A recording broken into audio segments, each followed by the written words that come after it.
Тектің түбі де терең. Тек деген не ол? Ұйықтап жатқан адамды оятпау керек дейді. Бір үйренген адам тастай алмайды екен. Бір наркотик сияқты. Тектану ғылымы, ілімі бар екен біліп, сезіп, естіп жүрсек те, оған мән бермедік, іздемедік. Анаконда сияқты елестеп кетті маған сөз. Бәрін жұтып қоятын сияқты. Жақындарым, сіңілім білетін, бірақ күйеуіме ешқашан айтқан емеспін. Келісу деген жеңу деген сөз екен ғой. Сен тайталасып біреумен ұрысқан сайын, дәлелдеген сайын, қызыл кеңірдек болған сайын жеңіледі екенсің. Мысалы, аталарымды білмеймін, ол қаншалықты маңызды білу, білмеу деген сияқты жағына қалай әсер етеді бұл? Қорықпа еш деді. Сен Мұстафа Шоқайдың ұрпағысың. Ұмытпа ешқашан.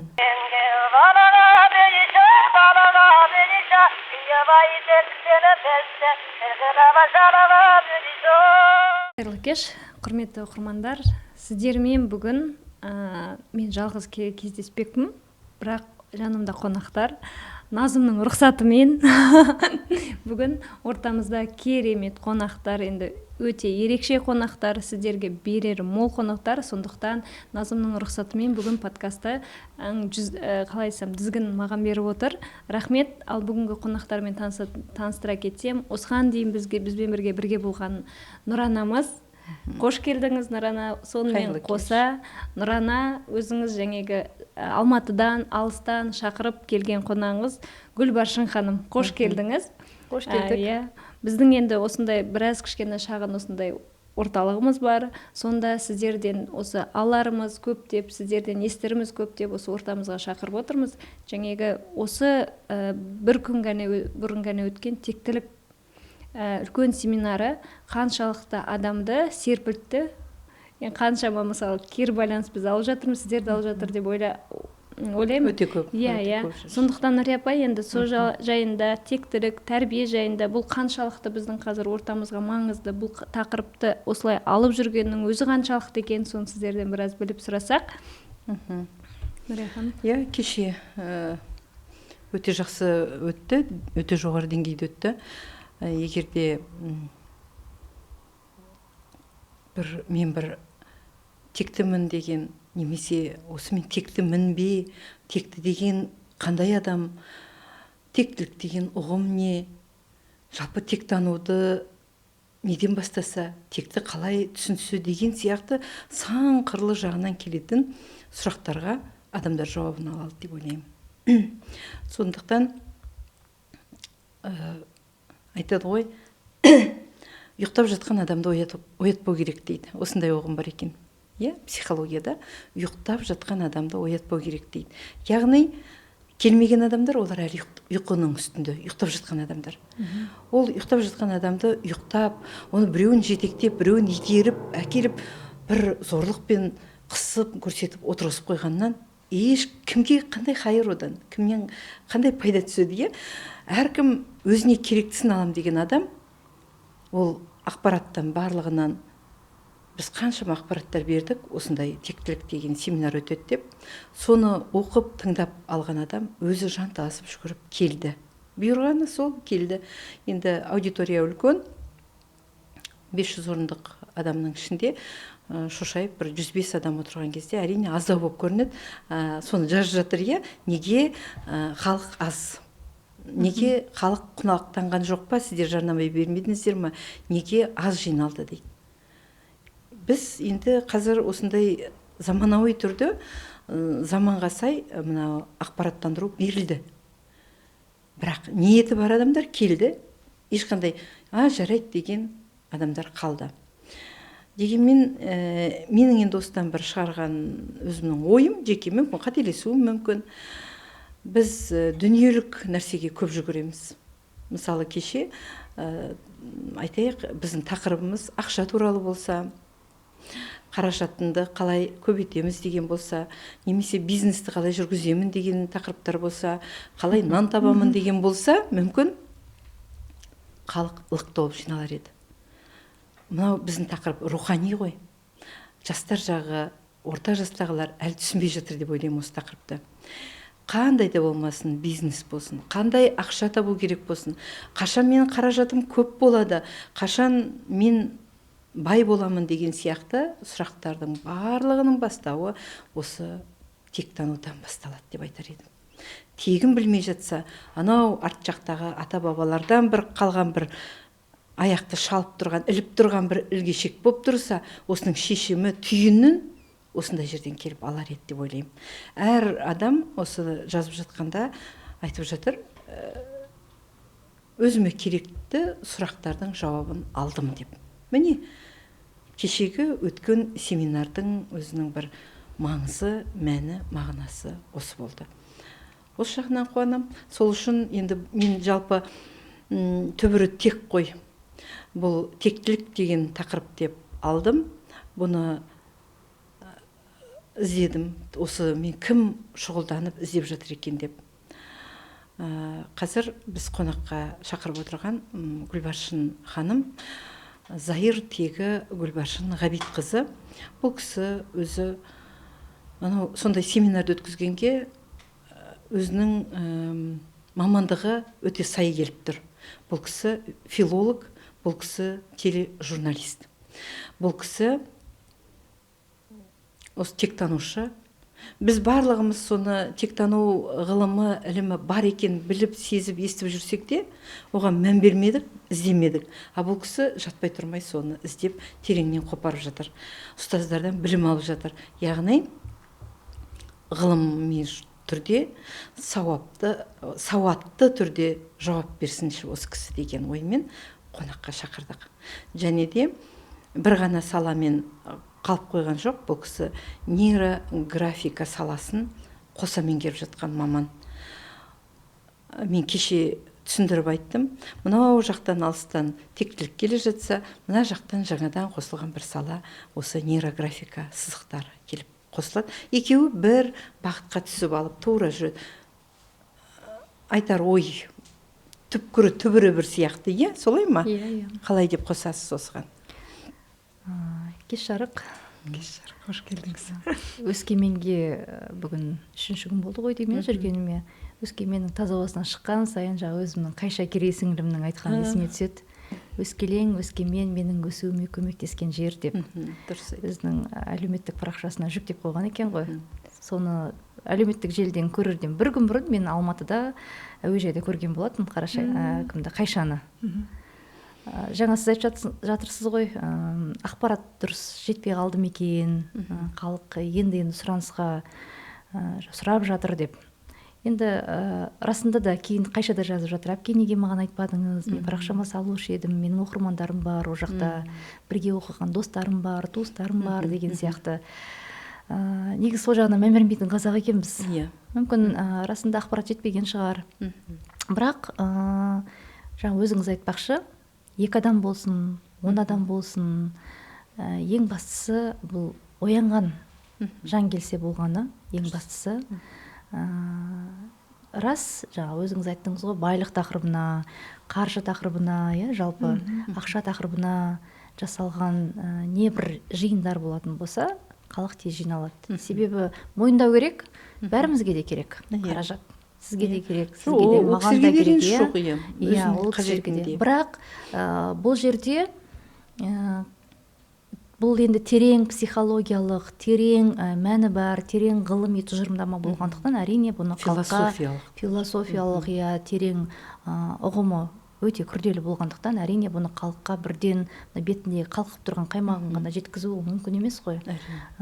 Бірте-бірте үйренер соғанда. Бірақ дегенмен ана тектілік деген сөздің өзі, мысалы тек деп айтқан, тек деген сөздің өзін ғана алатын болсақ, тектің түбі де терең. Тек деген не ол? Тек деген, мысалы, мен өзім тек бола алмаймын. Мен бола алам тек қана менің ұрпағым айтқан кезде. Тек деген ол өзіміз қазіргі сәттегі, мысалы, мен Гүлбаршын Зайыр тегі Ғабит қызы, ертеңгі күні өзімнің ұрпағыммен мың жаса деп айтады, үлкендеріміз бата берген кезде. Бірақ енді мың жасамайтынымызды біліп тұрамыз ғой. 100-ге жетсек те шүкір деп. Ұрпақ қой, мыңға жеткізетін. Сол санды 1000-ға болсын, 2000-ға болсын, ғасырға жеткізетін де сол ұрпақ. Яғни сол ұрпақтың ұғымында біз текті ана ретінде, текті әже ретінде, ертеңгі күні егер менің немерелерім, шөберелерім, қазір Айсезім бар, Құдайға шүкір, немерем. Мен Айсезімнің қазіргі өміріне, болашақ өміріне, қадамына, әрбір қадамына сценарий жазып отырғанымды саналы түрде түсініп отырамын дәл қазір. Себебі мен қалай өмір сүрдім, бұл өмірді қалай қабылдап жатырмын, сынақтардан, қиындықтардан қандай сабақ алып жатырмын, кімге өкпелімін, кімге өкпемді жаза білдім бұл өмірде. Соның барлығын өмірімде өзіммен бірге ала кетпей, өзіммен бірге осы өмірде қысқа ғана қамшының сабындай 5 күндік өмірде шешімін тауып кететін болсам, сонда ғана менің ұрпағым ертең, мысалы ұлдарым, қыздарым, немерем, шөберем, одан кейінгі ұрпақтарым өздерінің тегін іздеген кезде менің осындай Гүлбаршын деген әжем болған екен. Өте керемет. Мәссаған, мына нәрсені шешкен екен, мынадай кітап жазған екен деп айтсын деп жасаймыз ғой бәріміз. Мысалы, бала дейміз бәріміз. Бала үшін барымды беруге дайынбыз деп. Тіпті қазақ әсіресе. Жалпы ана деген табиғатта өзі. Әке де солай әрине, бірақ дегенмен ананың орны бөлек. Ана біз бала үшін жүрегіміздің жартысын бөліп беруге дайын тұратын жандармыз. Сондықтан ертеңгі күні сол генограмма, социальный генограмма деп айтамыз ғой, әлеуметтік, ол шежіре ғой кәдімгі. Қазақтың әр отбасында болатын шежіресі. Сол шежіренің ішінде менің атым жазылмай қалса, мен оны төбеден қарап тұрсам, ұрпақтарыма ұмытып қалып жатса, маған вот сол кезде обидно болушы еді. Ұмытып кетіп бара жатқанда. Сонда мен сонша еңбегім қайда кетті бұларға берген, білімім қайда кетті бұларға берген, білімге тапқан қаражатым қайда кетті бұларға, өмірімді арнадым мысалы. Кейбір отбасыларда мысалы өз өмірін ұмытып аналар балаға түгел арнайтындар да бар. Енді ол саналы түрде, бейсаналы түрде жүріп жатады ондай жағдайлар. Бірақ соны ойлап қоям кейде, осы тек дегенді, тек тануды, жалпы тектілікті қалай түсіндірсем болады өз балаларыма, жалпы жастарға, келер ұрпаққа ертеңгі күні. Бұл қызық тақырып деп айта алмаймын мен. Кез келген жас, ішті пыстыратын тақырып. Шыны ашығын айтқанда сол үшін мойындау керек. Мойындау керек, өзімде мойындаймын. Менде үлкен қызығушылық бар. Ол жасыңызға байланысты шығар. Сізге қызық, маған қызық, тіпті мына жас қыздарға да дәл қазір қызық деп айта алмаймын. Маған қызық енді. Қызық сияқты. Енді жастар оған дейінгі, мысалы 30-ға дейінгі жастар, мысалы жаңа сіз айтпақшы, қалай қызықтырамын деп ойлап келесіз. Вот жастарға енді қалай қызықтырамыз да? Соны ойлаймын ғой. Негізі жаңа сіз айтпақшы, нейрографикамен осы тек тануды мен қатар меңгердім. Осыдан бір 5-6 жыл бұрын 2018 жылдары, 17 жылдары шай ішіп отырғанбыз, Тамара Асар екеуміз. Құрбым екеуміз шай ішіп отырсақ, өзі айтады, самаурынның оюлары әңгіме болып кетті. Түркістанның тақырыбын салып жатты ма дәл сол кезде самаурынға. Соны мен тапсырыс беріп жатырмын, бір жолдасымыздың туған күні еді, досымыздың. Түркістанның күйеу баласы, Шымкенттің жаңағы туылмасы, сол жігітке сыйлыққа берейік деп едім, сол самаурын керек деп едім. Сол Түркістан болмай тұр менде деді. Сол коллекциядан қалмады, мүлдем басқасы бар деп суретін көрсетіп жатыр да. Ана суреттер бір әдемі, кәдімгі жауғазын бар ғой, қызғалдақ. Соның суретін салғанда, бірақ ешқандай бұрышы жоқ ана суреттің. Соны айтып жатыр да, сенің қызғалдақтарың бір қызық, әдемі бір-біріне үйлесіп кеткен да. Кәдімгі гармония, үйлесімділік. Қызыл түстен жаңа күлгіннен жаңа ары қарай көкке прям үйлестіріп алып кеткен түсінің өзін. Және узордың өзінің, жаңа оюдың өзінің ешқандай қиюласқан бұрыштары жоқ, көзге оғаш көрінетін. Соны қарап отырсам, бұл деген Гүлбек, бұны нейрографика деп атайды. Мен бұны 2006 жыл дедім ма, қашан тасып кетуі мүмкін, есімде жоқ қай жыл екен. Сол кезден бастап интернеттен қарап зерттеп меңгеріп алдым деді. Ол деген мидың нейрондарына біріктіріп тұруға әсер етеді деп айтып жатса, сол сөздің өзін мен түсінбей отырдым сол кезде. Мынау Томи қуайын деді, нейрон несі тағы да ондай да бола ма екен деген сияқты. Сол айтты, сол құрбым, Гүлбек, осыны сен үйреніп алшы, осы саған жарасатын сияқты, жалпы сен табиғатыңа, сен биязы, сыпайы, барлық нәрсені астармен әдемі жеткізе аласың. Бұл нәрсе өйткені өте күрделі деді. Бұл жай сызық болғанымен, бұл адамның өміріне әсер ететін сызықтар. Соны үйреніп алсаң жақсы болатын еді деп. Сосын мен күлдім, өзің үйреніп алдың да жеткізуге шаман келмегесін, маған итеріп тастадың ба деп. Қалжыңдап отырғам, бірақ сол күн түнде әлеуметтік желіні ашып қарадым, ғаламтордан іздедім, нейрографика деген не деп. Сенесіздер ма? 4 күннен кейін сол жаңа академияға жазылып, пользователь деген бірінші курсы бар өзінің, сонда уже оқып жаттым. Оны меңгеріп болғаннан кейін барып, 1-2 аптадан кейін ба, Томиді көргенде айтып жатырмын ғой. Мен уже бітіріп алдым, сертификат алдым деп. Ол деген қуанып жатыр да, мен саған айтпай жүр екенмін ғой, айтсаң бәрін қатырады екенсің ғой деп. Сол нейрографика деген бұл Павел Михайлович Пискарев авторы. мидағы нейрондарды қайтадан түзеу, үзіліп қалған талшықтарды қайта жалғау. Енді мидыға талшықтарды қайтып жалғау үшін кәдімгі медицина тілінде айтқанда операция жасап жалғау керек негізі. Иә. Оның ешқандай медицинаға жүгінбей-ақ қолдың ұшындағы, саусақтың ұшындағы Алла тағаланың берген өзінің бір моторикасы бар екен, ұсақ моторика. Балалардың сіздерде орталық бар ғой, иә? Мысалы балалардың моторикасын дамыту үшін ұсақ дүниелермен жұмыс жасатасыздар, иә? Кез келген балабақшада, мектепте де қолданады. Монтессори деген нәрсе бар. Сол сияқты бұл жерде де қай жасқа келсе де, мынау Алла тағала 10 саусақты берді ма, өмірің өз қолыңда деп береді екен ғой. Ары қарай өзіңнің өміріңнің сценарийін қалауыңша өзгертіп жазуға болады деген. Сол нәрсені түсіну үшін енді көп уақыт кетті мен үшін. Мен өзім бір жайбасар адаммын. Тез бірден меңгеріп алғаныммен, мен соның бәрін өмірімде кәдімгідей тәжірибемнен өткізуім керек, нәтижесіне жету үшін.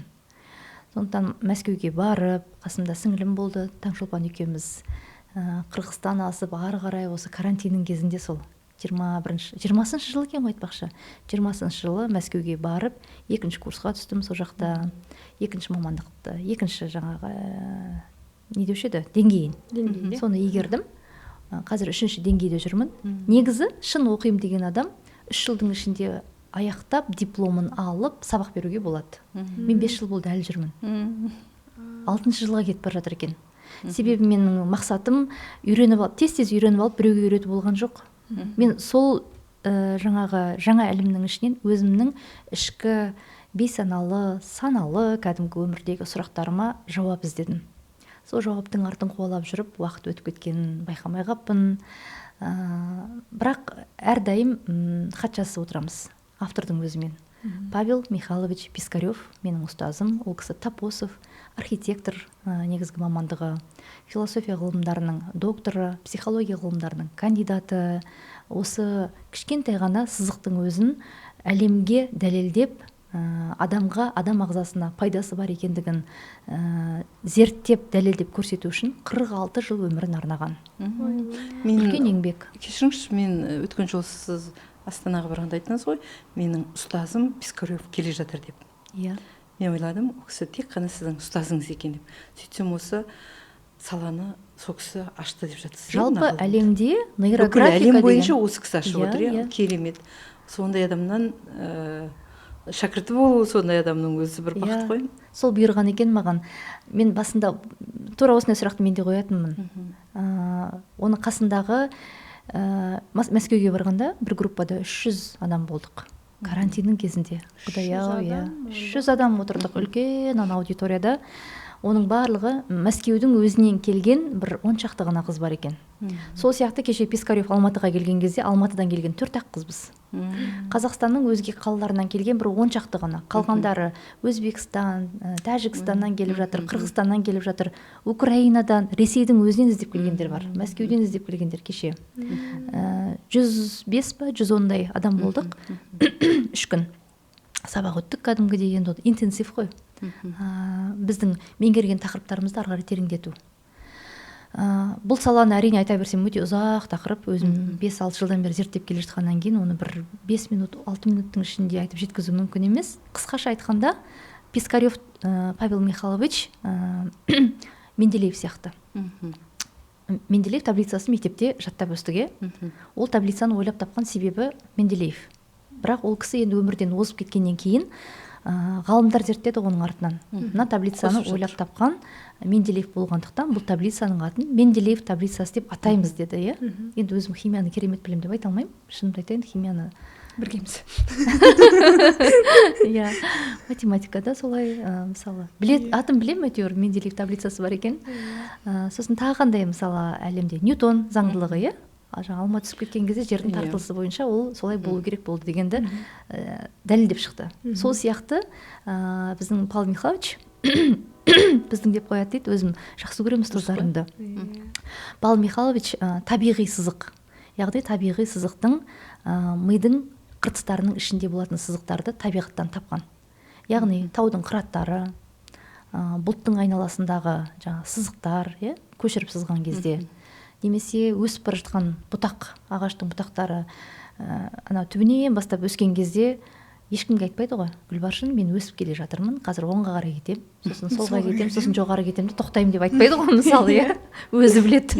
Ол өйткені табиғаттың жаратқан бір жаратылысы, бір керемет тіршілік иесі ол да. Бірақ ол адамнан сұрамайды, өзі біледі. Адам оны кесіп тастауы мүмкін, өміріне балта шабуы мүмкін оның. Енді ол біз адамзат үшін жаратылғандықтан біз оған өкпелей алмаймыз, ол бізге өкпелей алмайды. Сол сияқты найзағайдың иә жарқылы дейді, сызығы дейді. Найзағайдың жарқылы мысалы аспанда бір секундта ғана көрінеді, жоқ болып кетеді ғой. Бірақ сол сәттерді біз сақтап қала аламыз, суретке түсіріп, әдемілік үшін, қызығып қараймыз, қорқып та қараймыз кейде. Соның барлығы мына мидың қыртысында болатын сызықтар екен, табиғи сызықтар. Сол сызықтардың барлығын тауып, Павел көкеміз сол нәрсені қағазға түсіргенде, адам негізі кез келген нәрсені қағазға жазып, түсіріп, көзбен көріп, құлақпен естіп, жаңағы саналы түрде мойындаған кезде ғана ол миға сіңеді екен. Яғни ол кісінің дәлелдегені, біз маркермен, қаламмен сөйлейміз дейді ғой. Маркермен жұмыс істейміз да. Медитация былай қарап отырсаң, сурет салып отырған кезде, екі бұрыш сызықтарды сызып отырған кезде бір-бірімен қиылысады. Қиылысқан кезде ол конфликт екен. Енді мен қазір жеңіл тілде айтып жатырмын. Жалпы ғылыми тілмен түсіндіретін болсаң, бұл қызықта болмай кетеді, көрермендерге де, жастарға да, түсініксіз ғой. Мынадай екі сызық қиылысқан кезде міндетті түрде икстің өзі конфликт қой. Ол деген шиеленіс, ол деген қақтығыс, соғыс қой, былай қарап отырсаң, мидың ішіндегі. Сол соғысты шешу керек қой, кез келген соғыс түбінде бір жақ жеңіліп, бір жақ жеңіске жету керек. Сол сияқты жеңіске жету үшін мына екі сызықты, конфликттің бұрыштарды алып тастау керек екен. Оны уже сызылып қойған нәрсені алып тастай алмайсың. Мидың ішінде тура сондай екен. Талшықтар бір-бірін қиылып өте береді, бірақ олар табиғи сызықтар. Бірақ сол қиылысып өткен кезде олар автоматты түрде сол жерде нейрон пайда болады екен. Былай медицина тілімен айтқанда, нейрон қайдан пайда болады? Екі талшықтың қиылысуының нәтижесінде. Ал үзілген кезде оны қайтып жалғай алмаймыз ғой. Бірақ ол секунд сайын өзінің қайтадан жалғанып тұратын қасиеті бар екен. Бірақ кейде сол үзілген талшықтар, мысалы былай тұрған болса, үзілгеннен кейін қайтадан өзінің анау серігіне емес, басқасына жалғанып кетуі мүмкін. Басқасына жалғанған кезде, мына жақта басталып келе жатқан ақпарат екінші бір басқаша ақпаратқа қосылып кетеді екен. Сонда ми ашу деген сонда басталады екен ғой. Миым ашып кетті деп айтамыз ғой.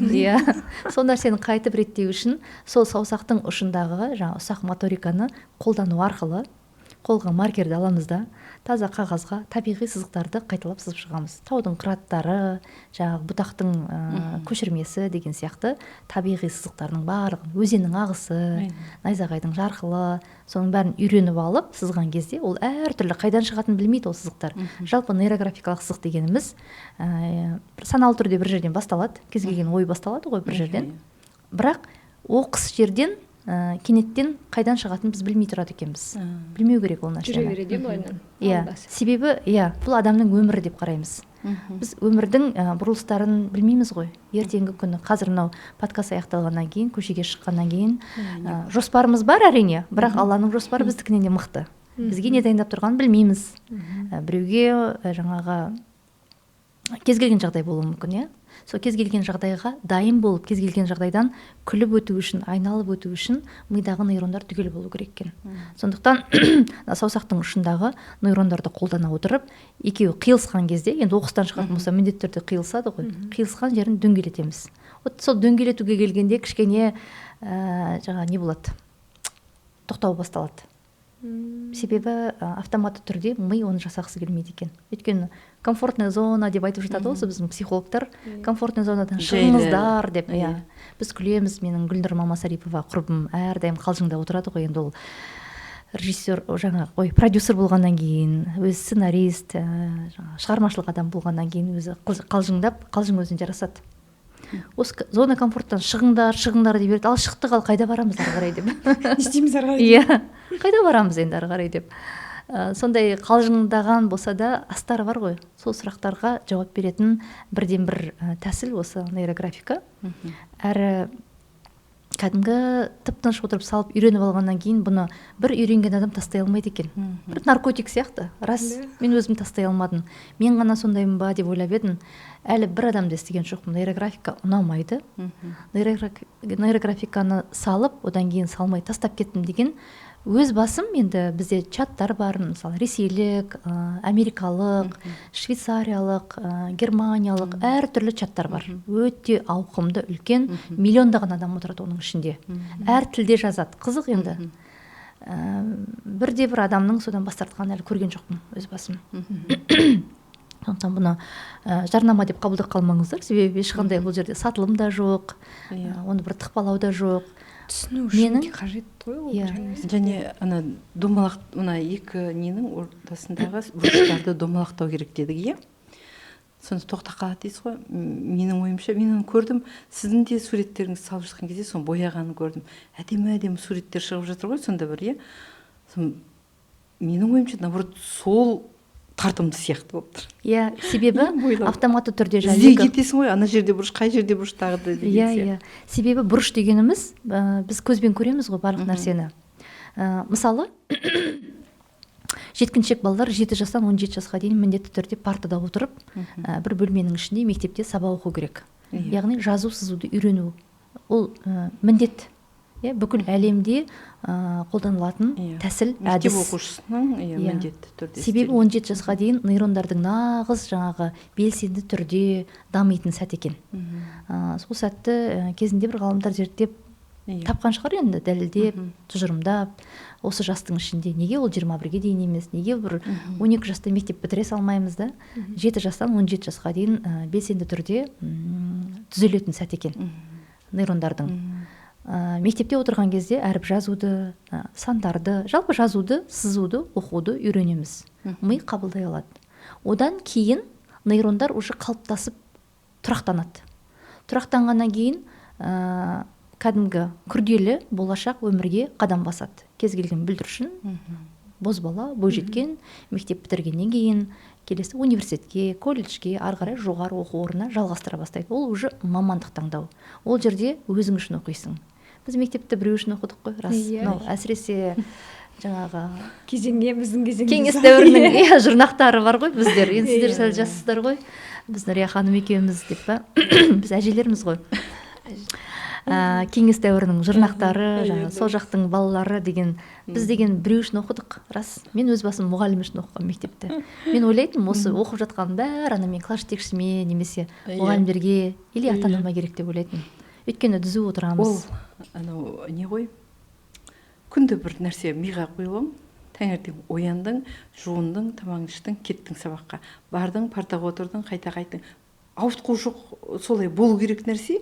Болды сол ғой. Міне, нейрографика деген осы. Өйткені ол стереотип, иә? Ол болу керек заңдылық. Бізге үйретілді солай. Ол тәрбие, ол тәртіп. Әрине, тәртіпсіз ел болмайды дейді ғой, тәртіпке бағынған ел құл болмайды деген. Яғни бір тәртіп болмаса, жалпы адамның саны көбейген сайын оны бағындыру қиындау болады. Ал нейрографика негізі шығармашылық тәсіл. Шығармашылықта өздеріңіз білесіздер, адам кішкене былай тырнақшаның ішіне алсам лаға бастаймыз. Шығармашылық адамдары. Өйткені кең ғой ауқым. Қиялданып, ойлар келіп жатады. Екінші бір ойға түсіп кетесің. Ой өзгеріп кетеді автомат түрде. Сол негізі сол шығармашылықпен жаңағы стереотиптің ортасында баланс ұстап тұру үшін қажет тәсіл. Нейрографиканың сызықтары.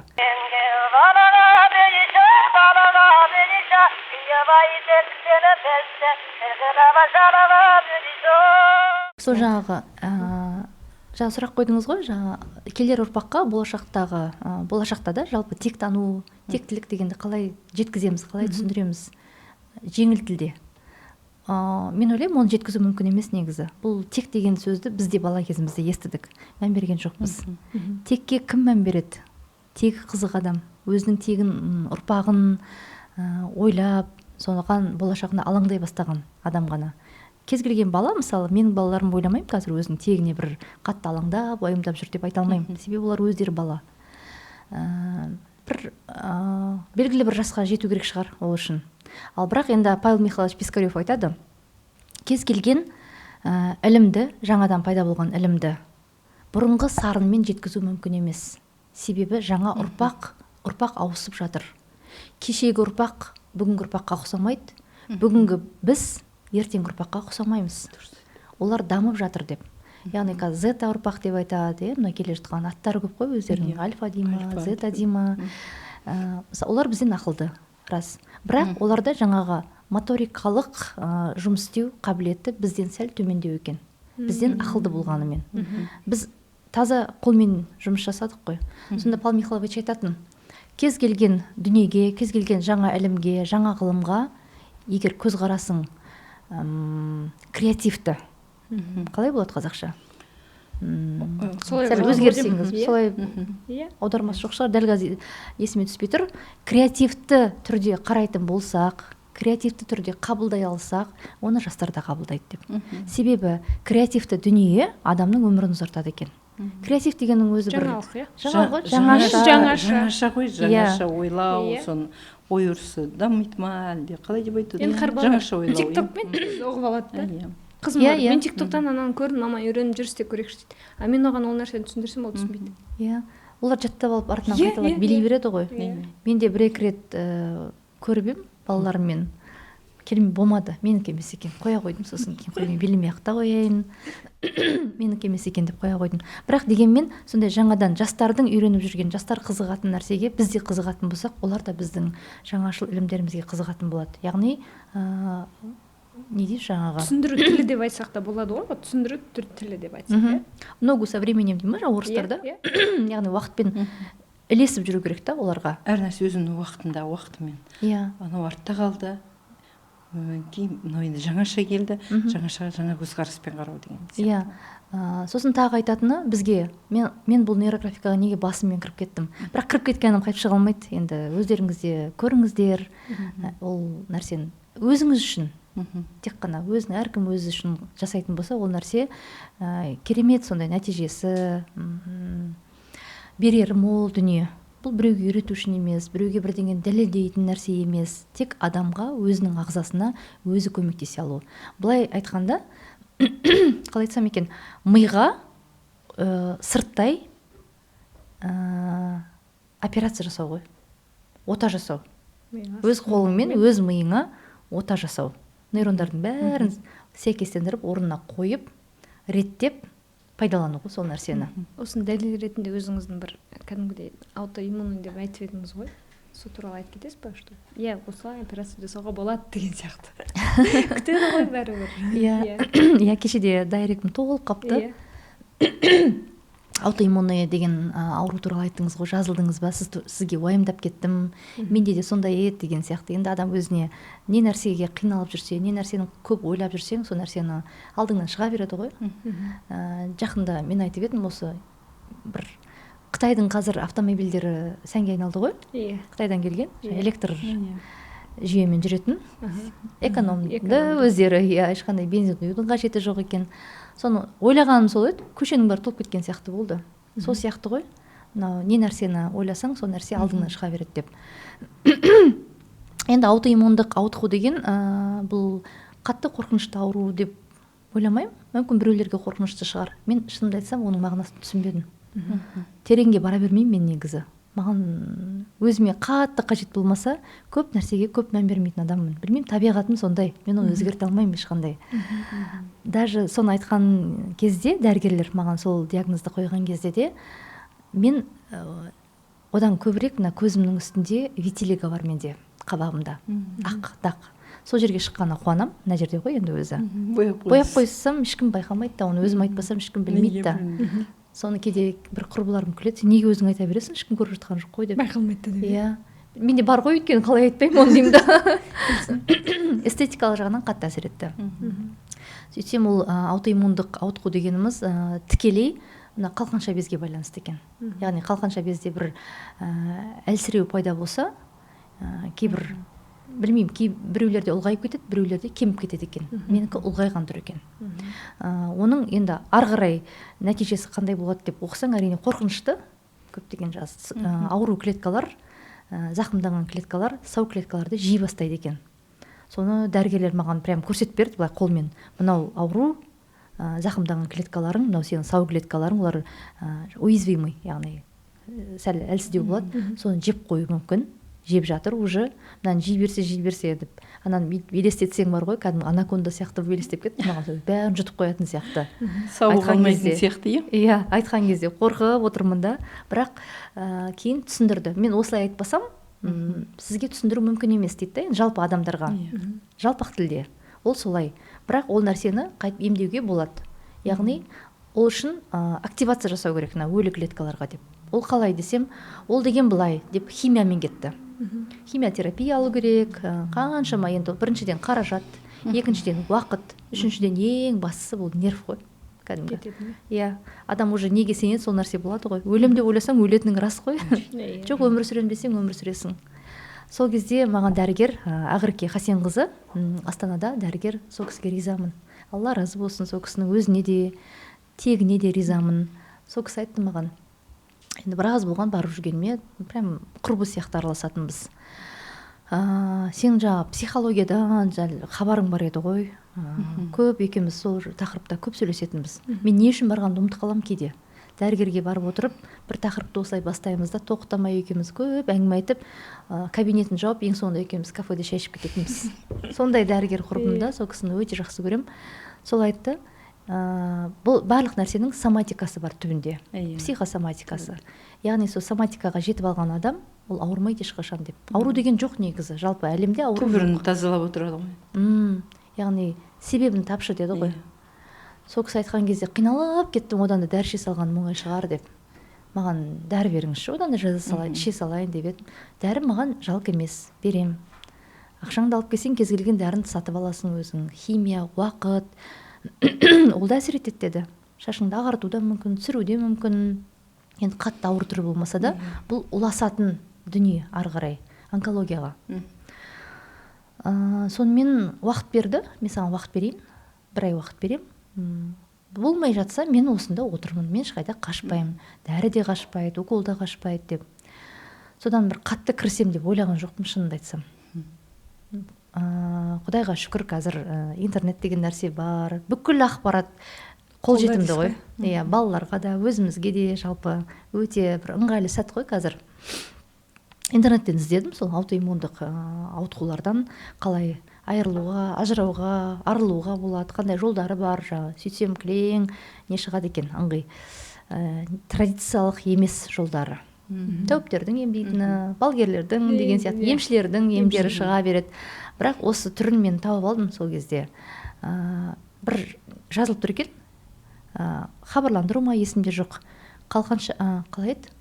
Қалқанша бездің ісінуіне текте болған оқиғалардың әсері деген. Және нәтижесі деп жазып қойыпты соны. Сол білмеймін, көзіме бір оттай басылды. Есімі Манат болатын, дәрігер, Астанада тұрады екен, медицина ғылымдарының кандидат екен. Кандидаттық тақырыбын солай алыпты. Сол қызық болып кетті маған. Жақын жерде кішкентай ғана бір семинар өтеді деп жазылып тұр екен, конференция ма есімде жоқ, соған жазылдым. Бір алла сәтін салам десе өзі болады екен. Мен жазылып қойыппын да ұмытып кетіппін. Мен өзі сондай адаммын, негізі өте барлық нәрсеге жеңіл қараймын ба, сөйтіп жеңіл қараймын деп өзімді ақтап аламын, негізі жалқаумын ау, білмеймін. Ауруға да ерінем, қатты ойлануға да ерінем, шынымды айтсам. Содан сол конференцияға әйтеуір Алланың құдіретімен бардым бір күні. Есіме түсті, ана неден заметкамнан көріп қалдым, жаңбыр құйып тұр, орында табыла қалды. Көлігіме де, өзіме де. Кірсем, жаңағы Даналық деген институт екен. Даналық деген институттың негізін қалаушы менің құрбым. Дана алдымнан шығып келе жатыр, Дана Әбілдина, кәсіпкер келіншек, Астанада қаласында. Дана алдымнан шықты. Ой, сен жазылған бедің, бізге келдің ба деп. Бір щитовидка туралы тақырыпқа келіп едім десем, келе ғой деп, орын тауып беріп өзіме қатыстым. Сонда Сағынбаева Әлия, осы Нұрпағызы, қазіргі менің ұстазым. Сол кісі қасында не деуші еді, оппонент дей ма? Көмектесуші. Ассистент ретінде ма тұр екен. Жоқ, ассистент емес. Ол кісі енді жалпы негізін қалаушы ғой бұл нәрсенің, басқарушысы.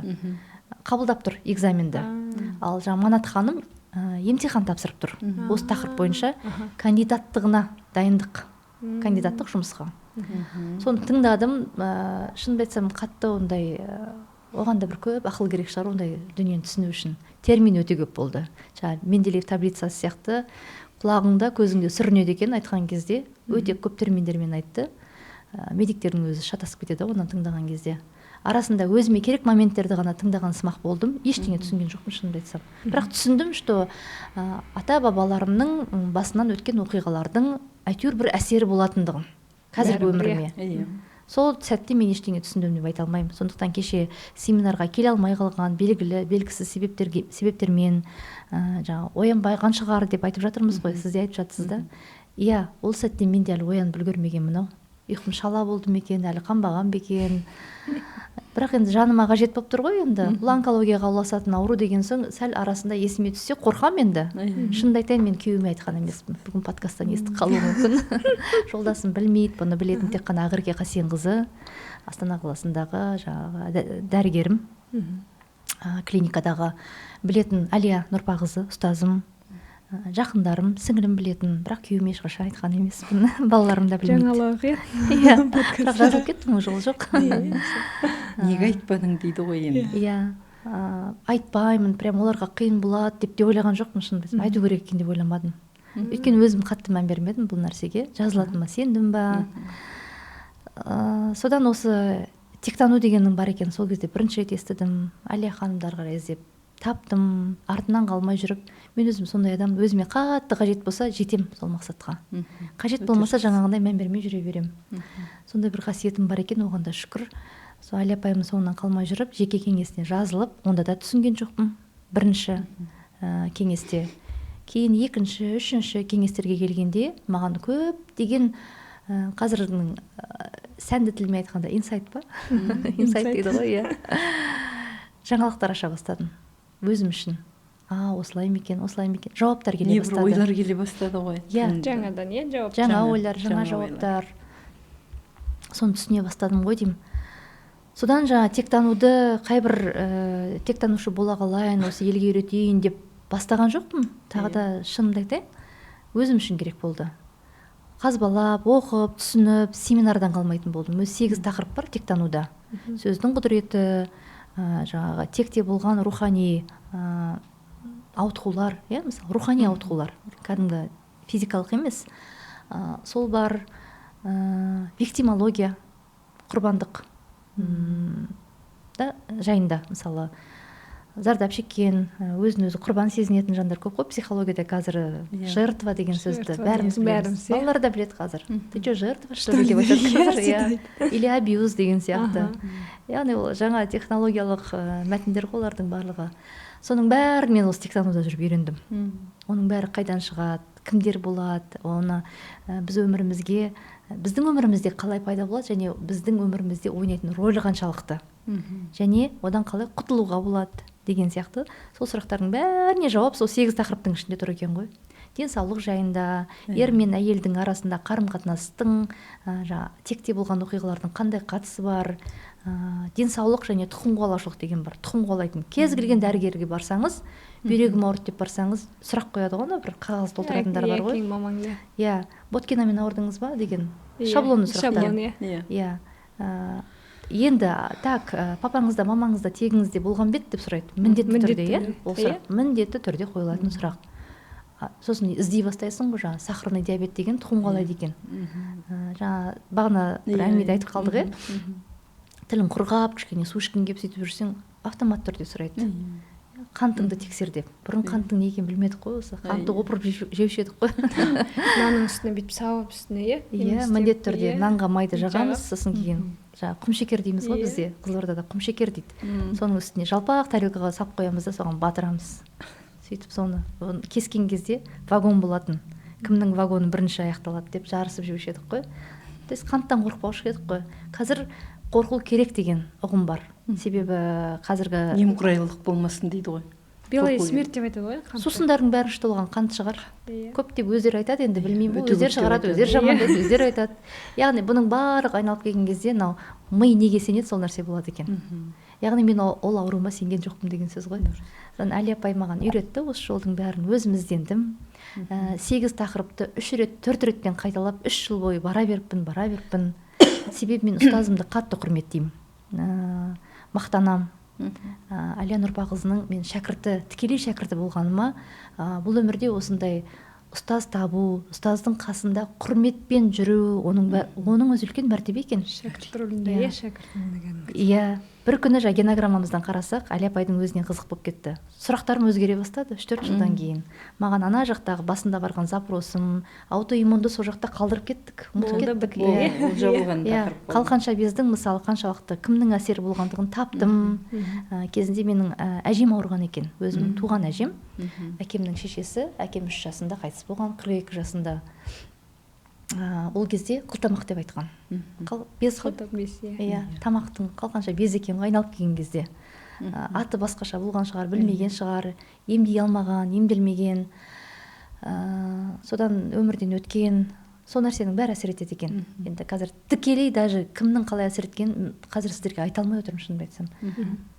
Сондай маған әсер еткен соншалықты ол нәрсені ұмытып та қалады екенсің. Өйткені мазаламайды ол нәрсе мені. Кейін сұрақ өзгерді. Бір осы туралы естіп едім, бір жақын құрбым. Өзі 1-2 жыл болды, жаңағы сіз айтқандай. Өзі оқып, жаңағы нейрографикалық сызықтарды сызып. Енді осы жуықта кездескенде айтады. Мен айтамын, жалғастырып жатсың ба осылай деп. Иә дейді. Мен қазір уже әбден үйреніп алдым бұны дейді. Бұл біздің, мен енді оны біреуді үйретіп, жаңағы сияқты ондай қолданған жоқпын дейді. Бірақ өз басыма қолдандым дейді. Бір көлігімді сата алмай жүрдім дейді. Осыны салып көрейінші деп салдым. Ертеңінде кәдімгі таңертең ояндым, уже көлігімді сұрап дейді. Ойладым дейді, бұл енді бір кездейсоқ бір совпадение дейді ғой, сондай нәрсе шығар деп мән бермедім дейді. Кейіннен осындай жолдасымның бір жұмыстар шешілмей жатқан кезде, соны қолданып қойған кезде, соны шешімін тауып алдық дейді. Көптеген нәрселерде осы маған осы нейрографикалық сызықтар көп көмектеседі дейді. Сол қаншалықты рас, адамдар арасында бәрі үйреніп алса, проблема азаяр еді, иә, андай стресс деген болмаушы еді, адамдар бір жаман жолға түспеуші еді. Қалай ойлайсыз? Осының расымен де пайдасы сондай бар ма? Осы нәрсе рас па десе, мен рас деп жауап берер едім. Бірақ тағы да қайталап айтам, бұның барлығы адамның деңгейіне байланысты. Егер маған тек қана осы нәрсе көмектеседі деп сол нәрсеге рамканы азайтатын болсақ, онда сол деңгейден шыға алмай қалуымыз да мүмкін. Соған ғана сеніп алады да. Неғұрлым кең болған сайын адам өз сұрақтарына жауап табу оңай болады. Рас, иә, ондай қолданатын тәсілдері өте көп нейрографиканың. Бірақ бізде, мен енді ресми түрде сол академияда оқитын болғандықтан, бізде таза мектеп деген рубрика бар, арнайы бізде бөлім бар. Оған тапсыру үшін де супервизия тапсыру керек. Емтихан тапсырасың, чистая школа деп аталады. Яғни ең басында автордың ойлап тапқан тәсілін халыққа сол күйінде, таза күйінде жеткізу деген сөз. Оны бұрмалап алатындар бар. Тарологтар бар мысалы, картамен өмір бойы карта ашып жүріп, ол да оның кәсібі ғой. Ол Алладан берген қасиет өзіне. Ол да елші, ол да көмекші. Бірақ соны нейрографикамен байланыстырып, егер ол таза айтатын болса, оған рұқсат. Бірақ супервизиядан өту керек міндетті түрде. Мен қазір тектанушы ретінде келдім оларға. Негізі бірінші нейрографиканы бастадым, тектануға аттап өтіп кеттім ба, екеуін шынымды айтсам бар ғой, біріне лақтырып жүрдім. Бір кездер Али апайға айттым, Али апай, мен нейрографикаға кеттім, мен тоқтаттым, оқитын уақытым жоқ, мен вообще шаршадым дедім. Жарайды деді ол кісі. Ол кісінің мәдениеті сондай, жоғарылығы соншалықты бәрімен келіседі. Мен сол кісіден көп нәрсеге үйрендім. Келісу деген жеңу деген сөз екен ғой. Сен тайталасып біреумен ұрысқан сайын, дәлелдеген сайын, қызыл кеңірдек болған сайын жеңіледі екенсің. Ана апайым барлық нәрсеге, біз енді жасымыз көп, кіші, біліміміз одан тасып тұрған жоқ, ол кісіден үйренетініміз көп. Сол кісінің өзі жақсы деп кез келген нәрсеге келісе салған кезде, ұяты бар адам ұялады екен. Ұятым бар екен, мен кейде ұялып қаламын. Рас екен ғой, біраз нәрсе үйреніппін ғой деп. Енді осы жаңа тектануға келген кезде көбі сұрап жатты. Алдында мен шыққаннан кейін сұрайды да, мен жеті атамды білмеймін, немесе негізгі өзімнің мысалы аталарымды білмеймін, ол қаншалықты маңызды, білу, білмеу деген сияқты жағына қалай әсер етеді бұл негізі? Иә, бұл сұрақ жиі қойылатын сұрақ негізі тектанушыларға. Әр адам өзіне керек ақпаратты барынша біледі.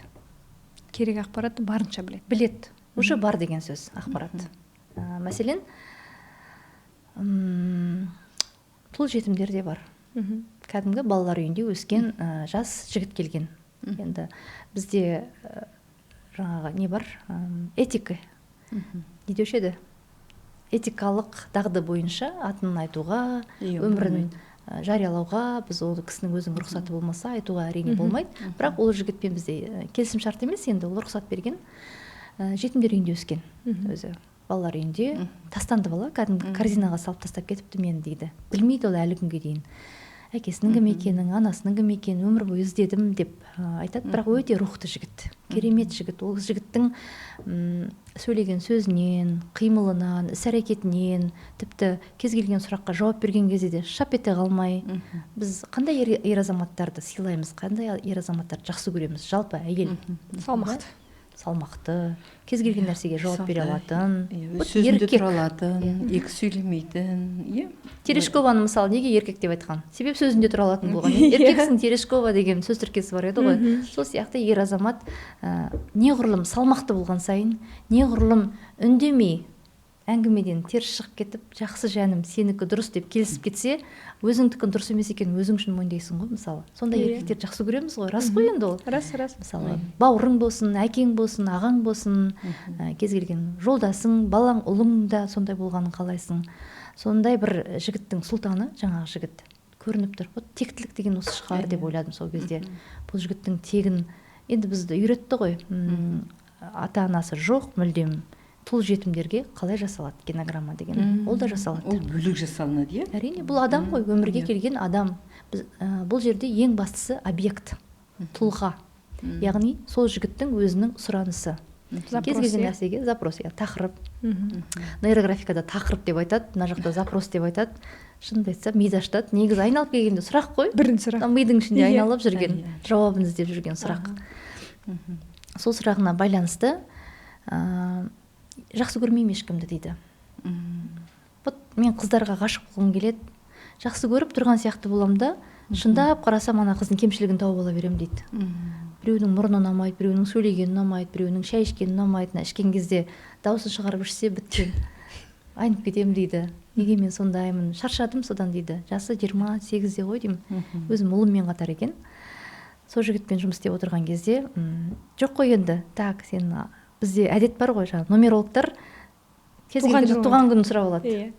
Туған күнің қашан дейді, сол бойынша сөйлеседі. Цифрамен сөйлеседі ғой. Ой, сен 3-ің жоқ екен, конечно, сен солай айтасың, сен 4-ің жоқ сондайсың, 5-ің жоқ андайсың, мұндайсың деген сияқты. Үйреніп алдым мен, өйткені өзім құрбым нумеролог қой. Жақын құрбым притом. Ол біреу емес, 3 нумеролог. Біреуі сюцаист. Екеуі сюцаист па? Біреуі торий. Иә. Арасында жаңағы коучтар бар, психологтар бар, енді менің ортам жай емес енді, өте сондай бір прокачанный ортада, қызық өзі. Сонда біз болсақ, тектанушылар, кез келген адаммен сөйлескен кезде әдет пайда болады екен. Мен қазір нумерологтарға күлмеймін, ренжімеймін да, түсінемін өйткені. Маған адамның тегі қызық, атасы мен әжесі. Әжең кім болған, руың кім. Ол өте маңызды ғой.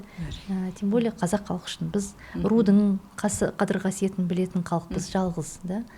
100-ге бөлінеміз оның ішінде. Негізі трайбализм емес бұл, бірақ әр жүздің, әр рудың өзінің бір тарихы бар, бір өзін-өзі ұстауы бар ғой.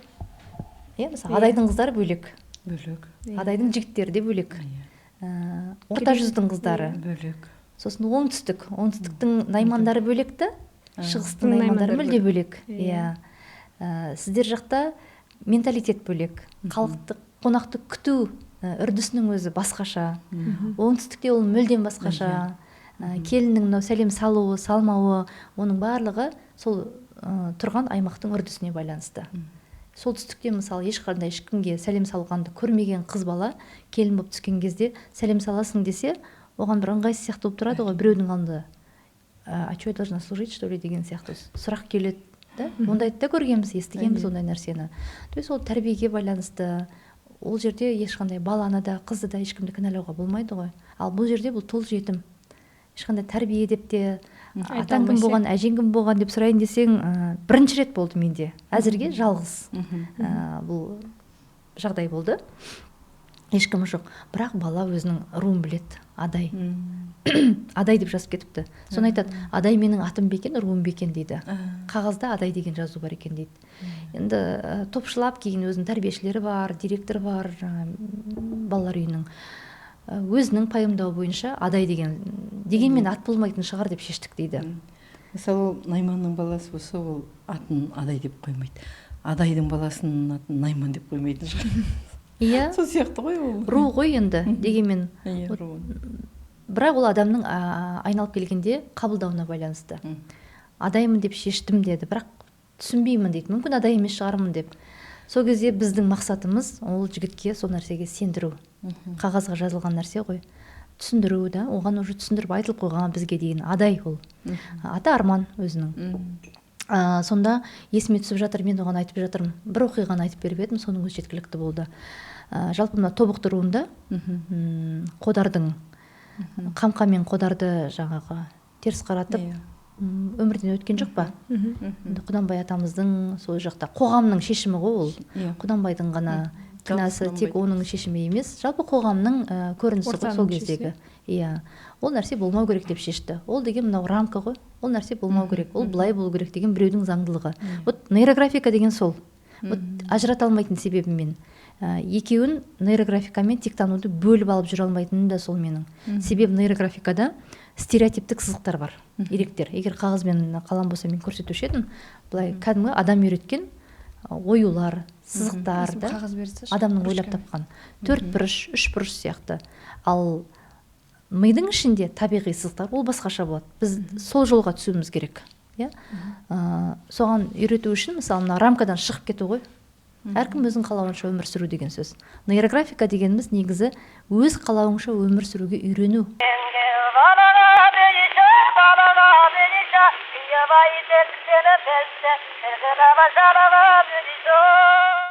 Не, мынау мысалы адамның ойлап тапқан сызықтары. Мынауда мектепте үйрендік қой, 3 бұрыш кәдімгі. Бірдей бөлікке бөлсек, ұқсайды бір-біріне. Бірдей бөліктерге бөлсек, мынауда. Немесе жай ғана сызық. Бірдей бөлікке бөлсек, бірдей. Немесе тағандай бар. 4 бұрыш, қалай еді? Версаченің белгісі бет, бір брендтің. Онда бір адам ойлап тапты ғой, мысалы. Яғни мынау стереотип деген сөз. Күнделікті. Жаңа сіз айттыңыз ғой, таңертең шығып кетіп тұрамыз. Күнделікті бір әдет. Әдетке қалыптасқан әдет. Осымен жүргісі келмеді ғой Қамқа мен Қодар. Ол жерде не болған біз білмейміз. Тобықты руының бір трагедиясы бұл жерде жатқан.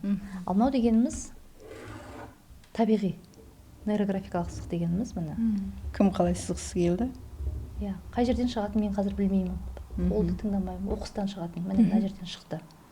Бұны бірдей бөліктерге бөлген кезде бір-біріне ұқсамайды. Екінші бір сызық мына жақтан шығуы мүмкін. Ұзын бола ма, қысқа бола ма, мен білмеймін. Міне. Екеуі қиылысты. Қиылысқан жерінде конфликт пайда болды. Біздің мақсатымыз конфликтті былай дөңгелету. Гармонияға шақыру ғой, яғни. Жалпы неде геометриялық сызықтардың ішінде 4 бұрыш, 3 бұрыш, дөңгелек өзі 3 бар ғой форма. 3 қана пішім бар. Бізге қажеті 4 бұрыштың бұрыштары бар, 3 бұрыштың да бұрыштары бар. Яғни бұл қауіпті деген сөз. Көз көрген кезде дөңгелекте ешқандай қауіп жоқ. Себебі ананың құрсағы дөңгелек. Біздің әлеміміз шыққан жер шары дөңгелек, күн, ай. Жалпы қажет нәрсенің бәрі мынаның қыры жоқ, мысалы, кез келген дөңгелек нәрсені көрген кезде адамның көзіне үйлесімділік пайда болады. Яғни біз мына екеуін жойып, бұлардың да өзінің пайдасы бар. Бұл нейрографикалық негізгі сабақтарда түсіндіріледі. 4 бұрыш дегеніміз мысалы тұрақтылық. Кез келген қаражатқа қол жеткіздік па, оны сақтап қалу керек қой. Қаражатты табу оңайда, сақтап қалу қиын. Үйлену оңай, үй болу қиын деген сияқты. Кез келген нәрсені сақтап қалу үшін біз 4 бұрышты пайдаланып жұмыс істеуге болады. Нейрографикалық сызықтармен. 3 бұрыш дегеніміз бұл таудың белгісі, өсу. Қаражатты өсіру, немесе карьера жасау, немесе тұрмысқа шығу, балалы болу деген сияқты. Яғни болашаққа қойылған жоспарға жету. Бұл 3 бұрышпен жасалады. Бірақ әзірге егер бұл 2 курсты меңгермеген болсаңыз, пользователь және специалисті бұны қолдануға болмайды. Яғни миға бұл кері әсерін тигізуі мүмкін. Бізге қажеті мынау дөңгелекпен. Яғни пайда болған бұрыштардың бәрін дөңгелету деген сөз. Қысқаша айтсақ, нейрографика осы. Яғни мына стереотиптен шығып, адамның ойлап тапқан еркін самғау ғой. Иә, дұрыс айтасыз. Еркін самғау, рас. Еркін Жаңа ой, иә. айтайын дегенім, иә, тобықты руының бір трагедиясы сол Қамқа мен Қодарды өлім жазасына кескеннен кейін көптеген сол Қодардың туыстары Қамқамен елден бөлініп кеткен екен ғой. Барып басқа елге қосылады. Нақты есімде жоқ. Ұлы жүзге ма, кіші жүзге ма, енді қазір тарихшылар отырса, мен өтірік айтпай ақ қояйын, тыңдап отырған болса, басқа руға барып қосылған екен. Сол елге барып сіңіп кеткен. Сөйтіп өздері саналы түрде кәдімгідей былай қарап отказ берген. Біз тобықты болмаймыз деп. Өкпе ғой. Біздің Қамқа мен Қодарды өлтірді. Қоғам, сол ел тобықты руы деген. Енді ол тарихта жазылған, айқын әріптермен жазылған ғой. Сонда бізге бір тектанушыға солардың ұрпағы келген екен. Мойындамайтын. Сұрақтары өте көп. Өмірде шешілмеген шаруа шаш-етектен. Не бизнеста, не мына өмірде болмаса карьера жасауға өте кедергілер көп екен. Себебі тектілік деген қайда жатыр? Өз руын, өз тегін мойындамаған адам саналы түрде ол өмірде кедергі көп кездеседі екен. Бізге Алла тағала соны берді ма, сол қалпында қабылдау. Мынау нейрографикалық сызық та сол. Қабылдауға кез келген нәрсені, кез келген тақырыпта үйлестіріп, қабылдай алмай тұрған нәрсенің өзін қабылдатуға үйрететін нейрондар. Ал тектануға келетін болсақ, саған да сенің тегіңе де ризамын деген сөзді, бір ауыз сөзді айтып үйренген адам кез келген нәрсені қабылдай алады. Көшіріп күнде жазып, соның орнында мені сендіру ғой. Қазір анаңа ренжісің, папаңа ренжісің деген нәрсе содан шығады ғой. Мысалы, ақшаң жоқ болса, әкеңмен қарым-қатынасың деп жатқан нәрсе ғой. Енді қазіргі тілмен айтып жатса, психологтар сөйтіп айтып жатыр. Иә. Ол нәрсеге үйрендік қой қазір. Папамызға, мамамызға ренжімей жүрейік деп. Мен де айтамын ғой балаларыма қалжыңдап. Ақша керек па сендерге? Ақша тапқыларың келе ма? Қаржыларың көп болсын десе, маған өкпелемеңдер деймін ғой. Психологиялық тұрғыда деп. Кешіріңіз. Және осы тек тану, тегін білу деген сияқты мәселеде қазіргі кезде көп өзін реализовать ете алмай жатқан жастарға, өзінің жолын таба алмай жатырған жастарға қаншалықты бұл маңызды деп ойлайсыз? Көбі болады ғой, мысалы, қаражатқа жаңағы айттық, бәрімізге ақша керек дедік, бірақ та жаңа сияқты бірдеңке осы жерден жақсы ақша табасын десе, сол жерге жылтыңдап бара беретін орта көп. Олар қайдан шықты? Атасқандардан шықты ма? Жеті атасын білмеген арғы тегін. Жаңа бір, былай ғой, бір ісі мандамай жатса, жүрмей жатса, осының жаңағы ата тектің, тегіңнің бір зияны тиіп жатқан жоқ па деген сияқты. Мүмкін, айлан келгенде сол сияқты, сол нәрсеге зерделеуге мысалы. Енді айналып келгенде мен ойлаймын, жалпы тексіз адам жоқ. Қасиеті жоқ адам жоқ. Адамның бәрі Алладан бір қасиетпен келеді. Мына өмірге келуіміздің өзі қасиет, өмірге келуіміздің өзі үлкен сый әр адамның. Бірақ сұрақ туындай береді өмір болғаннан кейін. Әбдуахап ағам айтқан еді, Әбдуахап Қара, жаңағы ғалымдардың бәрі дана емес, шатаспаңдар деп. Сол сияқты қазір мейлі жаңа ілім болсын, ескі ілім болсын, психология болсын, басқа болсын, меңгергендердің бәрін бақыт деп есептеуге болмайды. Олардың барлығы соның бәрін оқып алып, мысалы мен де тектанушымын, нейрографиканы меңгердім. Нұрия ханым мысалы өзінің мектебін ашып, дәріптеп, өзінің сүйікті кәсібімен айналысып жүр. Сіз де өзіңіздің орталығыңызды ашып, бірақ бұл толыққанды бақыт деген сөз емес қой. Бақыт деген әр сәт қой. Сондықтан ешкімге ренжудің қажеті жоқ. Жастар егер жолын болмай жүргендігі сол тегінде тұрған бір бағдарлама шығар деп ойлауы мүмкін. Айналып келгенде тағы айтатыным, ұйқысы қанбаған адамды оятуға қажеті жоқ. Өзінің ұйқысы қанып, әбден тойғаннан кейін керек болса өзі оянады. Бұл әр адамның өмірге келгендегі маңдайына жазылған. Психологияда миссия деп айтады, предназначение дейді. Қазір енді сәнді ғой ол сөздер. Айналып келгенде маңдайыңа жазылған нәрсе бәрібір болады ғой. Тек бізде нұсқа болады екен, соны өзгертуге болатын. Соған нұсқаға тек ояну үшін келген жандар ғана ұмтылады. Таңдау. Ұйықтауға келгендер ұйықтап өтеді өмірден. Олар ұйықтау керек. Олардың миссиясы сол. Оларды оятудың қажеті жоқ, өкпелеудің де қажеті жоқ. Ұйықтап жатқан адамдар ертеңінде өзін өзі ақтап алады ғой, оңай ақтап алады. Иә, мысалы қазір осы жерге неге келмедің десе, ол өзін келемін деп ойлайды басында, келем осы жерге барамын дейді, бірақ дәл сол жерге келмей қалады.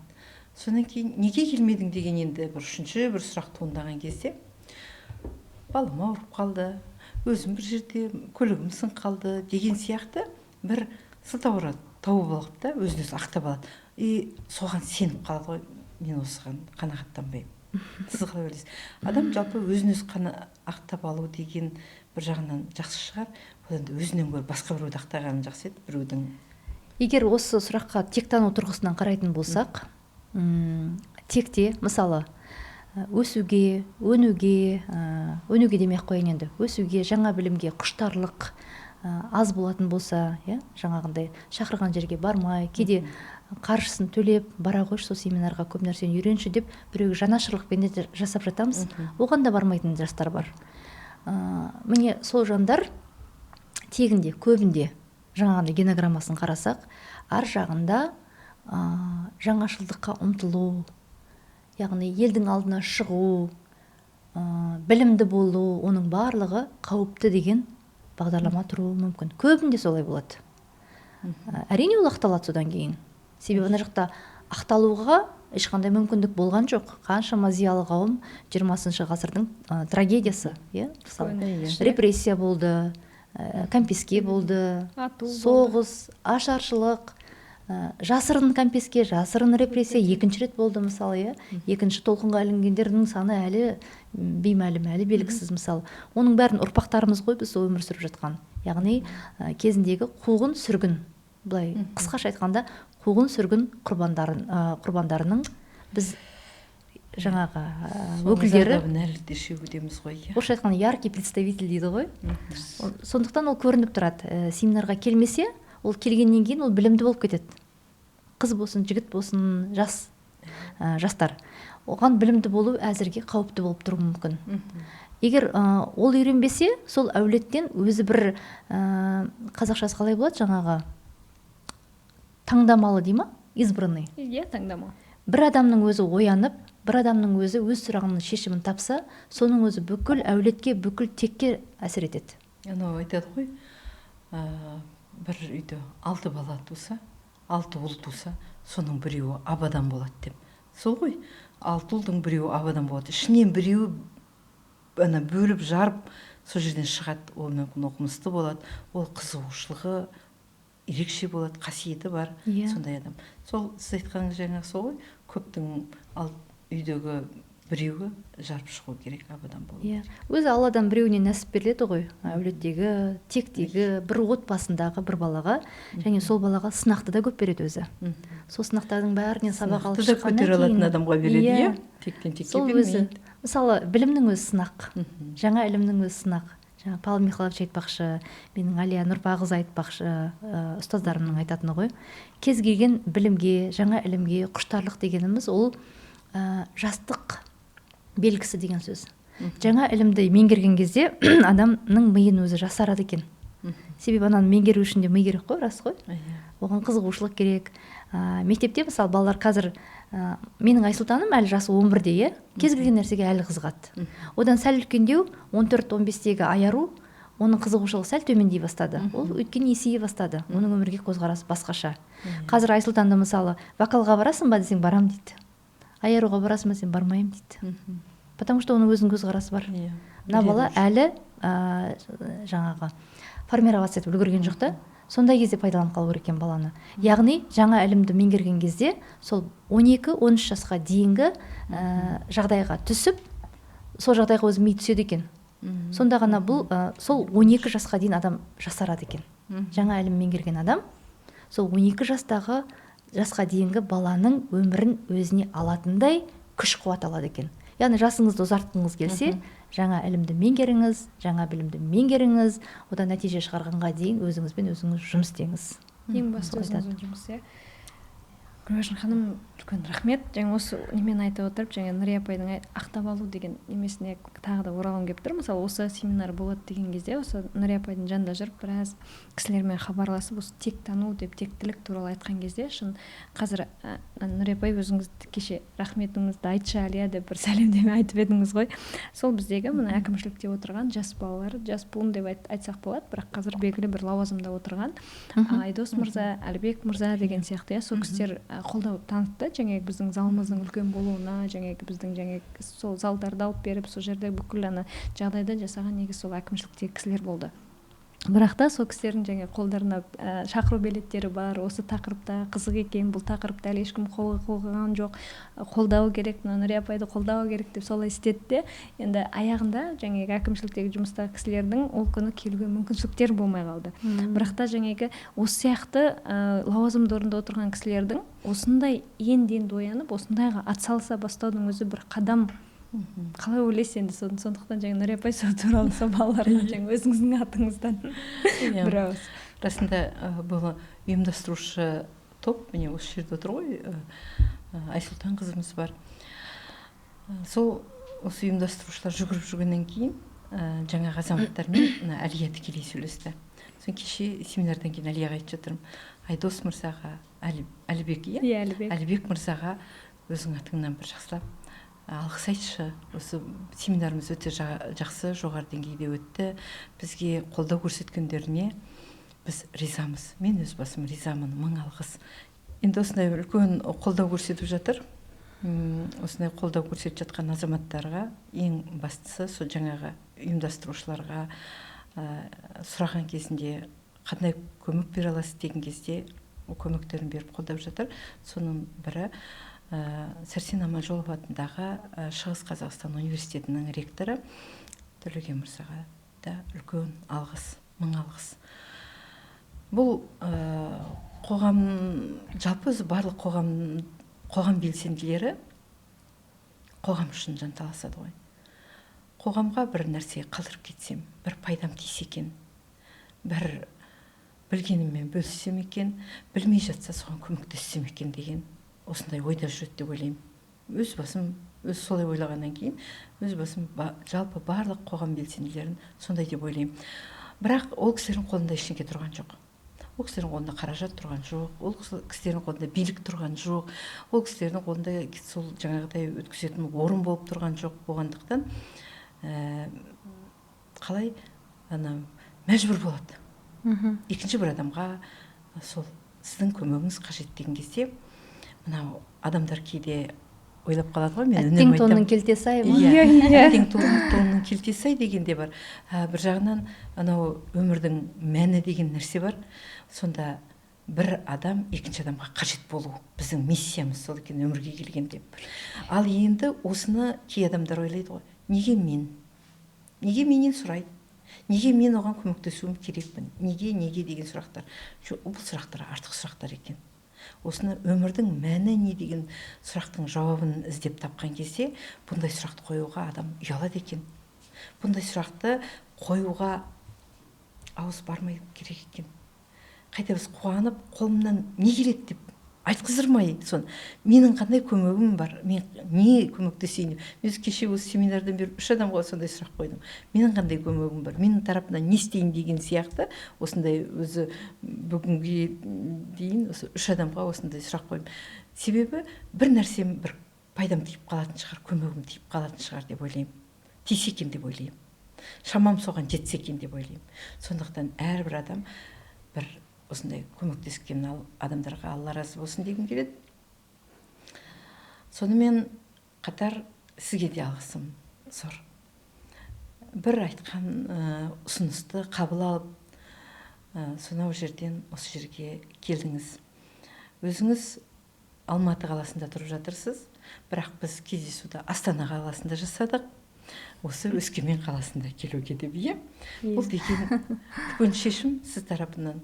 Қазақтың батыр қызы, батыл қызы, мүмкін басқаша жауап алар ма едік. Өзіне сенімсіз болған адам, өзіне өзі бір батыл қадам жасауға бір қорқынышы болып тұрса, мүмкін басқа жауап алар ма едік. жоқ, біз бірден күнін де белгілеп, келісімін де белгілеп, осындай семинарға дейін келіп, семинардан кейін қайтатын, бұның барлығы өз-өзіне аяғына нық тұрған адамның ісі, сөзі. Сондықтан сіздей қыздар көп болсын қазақта, білімді болсын, бір басыңызда бірнеше ғылымның немесе бірнеше саланың меңгеріп, соны алып жүрсіз. Осы маған жеткілікті деп, бір мамандықпен, бір нәрсемен қалып қалған жоқсыз. Өзіңізді әлі де жан-жақтан іздеу үстіндесіз, ізденіс үстіндесіз. Кеше айттым, Шәкәрім атамыздың қандай деп айтқанын, иә. Өмір мынау қозғалыс үстінде болу керек, көшу үстінде болу керек екен. Көшпеген нәрсе өспейді деген сөзі бар екен. Қозғалмаған нәрсе көшпейді, көшпейтін нәрсе өспейді дейді. Қандай керемет айтылған сөз. Сондықтан әрқашанда біз қозғалыс үстінде болайық, өсу үстінде болайық. Осы қазақтың барлық қыздарын айтқым келеді. Енді бүкіл қазақ елінің республиканы деп айта алмаймын барлық қызға деп, бірақ дегенмен осы өзіміздің өңірдің, өзіміздің айналамызда жүрген, өзіміздің туыстарымыз, сіңілдеріміз, балаларымыз, солар бір өссе екен деп кәдімгідей армандаймын. Бірақ енді менің сол нем, кешеден бері өзіңіз естіп жатырсыз, кеше бізді Павлодарға шақырды, Әлия бізді Павлодар қаласына шақырып жатыр, дәл осы тақырыппен бізге келіңіздер деп. Кеше онда енді күнін белгілейтін боламыз. Павлодарлық тыңдаушылар болса, тосыңыздар, күтіңіздер, міндетті түрде барамыз, Алла қалап жатса. Бірақ Павлодарға бармастан бұрып, біз бірінші Таразға барамыз. Себебі Тараз бірінші шақырып қойды. Сол шақта кестіңіздер ба? Осы бұл ғасырға жуық уақыт осы ауқымды мынау таразы басын басып кететін салмағы ауыр бұл тектіліктің тақырыбын міне осындай батыр қыздар ашып жатыр. Соның енді жалғасын таба берсін. Біз уақыт тауып сол жерлерге кел деп тұрса барайық. Ол жердегі де бір адамдар шығып қосыламыз десе қосып алайық. Жоқ, өздеріңіз ғана айтыңыздар, түсіндіріңіз десе, енді білімімізді білгенімізбен бөлісейік. Айтады ғой, өзі ішке жинап алған білімді ары қаратай енді таратпасақ, оны ешкіммен бөліспесек, есекке артып қойған жүкпен тең дейді. Есек те болмайық, жүк те болмайық, біз сол таратып. Амин, әдемі айттыңыз, рахмет. Иә. Әсіресе сөзіңіз ұнап қалды. Қалай дедіңіз? Өсу үшін көшу керек дедіңіз. Адам үнемі қозғалыста болу керек дейді. Қозғалыста болу үшін көшу керек дейді. Көшкен адам өседі. Ол тұрып қалмайды. Өзі былай суды да мысалға келтірейікші, бір өзен ағып жатып, бір бұрылыста бір су, шалшық су болып қалып қалса, не болады? Бір 2-3 күннен кейін иісі шыға бастайды ғой. Шыбын шіркей қаптап, жаман нәрселер жолай бастайды ғой. Ал тұнық су ағып кете береді ғой. Біз солай ағып, арнамызды тауып жүре берейік. Әмин, айтқаныңыз келсін. Сіздерге де көп рахмет. Ризамын осындай. Мен қазір сіз айтқан кезде ғана ойланып қалыппын ғой. Мен тұсауым кесіліп жатыр екен ғой. Шығысқа келіп. Мен бұл тақырыпты 5 жылдан бері алып жүрмін, меңгеріп жүрмін, оқып жүрмін дегенмен бұл саланы бірінші рет сахнаға жалғыз өзім шығып, бұл тақырыпты жеткізіп отыр екенмін. Әрине бұның барлығы мен Әли апайымның батасымен келіп отырмын. Ол кісімен күнде хабарда болдым. Әли апай, мен не айтам, ол жаққа барғанда бірге жүріңізші менімен деп. Ол кісі қазір Өзбекстанда ем алып жатыр. Қорықпа еш деді. Сен Мұстафа Шоқайдың ұрпағысың. Ұмытпа ешқашан. Сен Мұстафа атаңның айта алмай кеткен, қазағына жеткізе алмай кеткен ішіндегі арманын, тәуелсіздік үшін күрескен, елдің алашының азаттығын аңсап кеткен атаңның айта алмаған әңгімесін бәрін сен жеткізуің керек. Ол кісі мені ұзақ дайындады. Осы соңғы 2 жылда әсіресе Мұстафа Шоқайдың ұрпағы екенімді қалай білген күннен бастап қызығушылық артып кетті ғой деймін. Сонда мен кейін неге бұл кісіні сондай ұстазым ретінде, ұстаз деген мектепте мұғалім емес пе жай, сол деп ойлайтынмын осы уақытқа дейін. Ұстаз деген мына өмірде пайда болған ұстаз екен. Сіз де біреудің ұстазысыз. Сіз де қазір осы орталыққа келіп жатқан балалардың ұстазысыздар, Назым екеуіңіз. Яғни мен өзімнің опять генограммаға келетін болсақ, өзім тегіме сол жақтан тауып алдым ғой. Менің атамның ұстазы Әлихан Бөкейханов екен. Ұлы ұстазы. Бағыт бағдар беріп отырған. Сондықтан менің де өмірімде пайда болған ұстаздарыма мен ризамын. Менің атамның қасында өзінің жақын жүрегіне жүрегін түсіне білген достары көп болған, жасы өзінен үлкені де бар, жасы кішісі де бар. Өзінен жасы үлкен Ахмет Байтұрсынов атамыз, Мағжан Жұмабаев жандосы болған, Міржақып Дулатов, сол сияқты оның бәрі зиялы қауымдар ғой. Біздің қоғамымызды жасап беріп кеткен, қазақтың кім екендігін көрсетіп беріп кеткен, әлемге алашты танытып кеткен жандардың барлығы жаңағы өз өліммен кеткен жоқ олар. Елім деп еңіреп кетті. Сол сияқты қазір сіз айтып отырған кезде ойланып қалыппын ғой. Менің Мұстафа атамның қай досына ұқсайды екен осы Нұрия ханым. Өзінен сондай қатар. Иә. Анау айтады ғой, таулардың биіктігі білінбейді дейді. Иә? Үнемі бөктерінде қатар жүрген кезде оның биік екені білінбейді дейді.